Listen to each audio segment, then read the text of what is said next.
नमस्कार सर। नमस्कार। Building my self में आपका स्वागत है। धन्यवाद। तो सबसे पहले आपका परिचय हो जाए सर। हाँ, सबसे पहला मेरा जो नाम है रजत राजेंद्र हिने है। मैं वाड़वा गांव से हूँ। अच्छा। और मेरा जो विषय है संस्कृत और हिंदी, इस विषय का मैं अध्यापक हूँ। अच्छा, बहुत अच्छा। अध्यापक है तो आपके बारे में अभी विद्या से अच्छी कौन सी ये रहेगी, तो विद्या के बारे में आपको क्या कहेंगे आप? हाँ, यानी विद्या का महत्व यानी जीवन में किस तरह का होता है, मानवीय जीवन में, एक सूक्ति के द्वारा मैं आपके सामने प्रस्तुत कर रहा हूँ।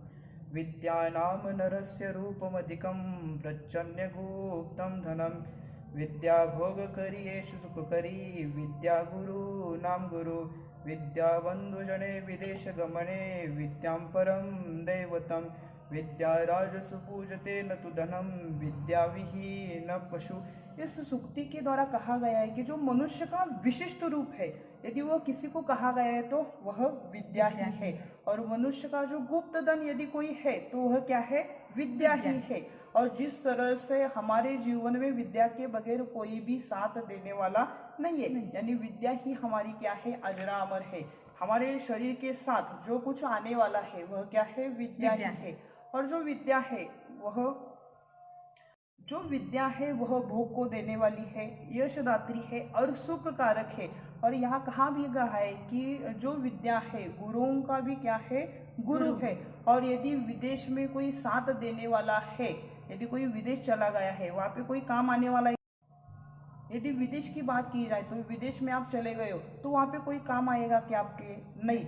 जो विद्या है, विदेश में जो विद्या है वह इंसान के बंधु के समान माना गया है। इसका कारण यह के जो विद्या है विदेश में आपके काम ही आने वाली, दूसरा कोई काम आने वाला नहीं है। इसी तरह से यह जो विद्या है सभी देवताओं में श्रेष्ठ देवता इस विद्या को माना गया है। और सभी राजाओं में विद्या की ही क्या की जाती है? पूजा की जाती है। और विद्या ही क्या है? वंदनीय है। और कहा भी गया है कि विद्या विहीन पशु, यानी विद्या के बगैर अथवा विद्या रहित मनुष्य को किसके समान माना गया है? पशु के समान माना गया है। यानी पशुओं का जीवन किस तरह से होता है आपको पता है। और मनुष्य और पशुओं की बात यदि की जाए तो दोनों में क्या है? फर्कता है। यानी जिस तरह से पशु अपना जीवन जीते हैं उससे अलग मनुष्य का जीवन किससे भरा हुआ है? विद्या से।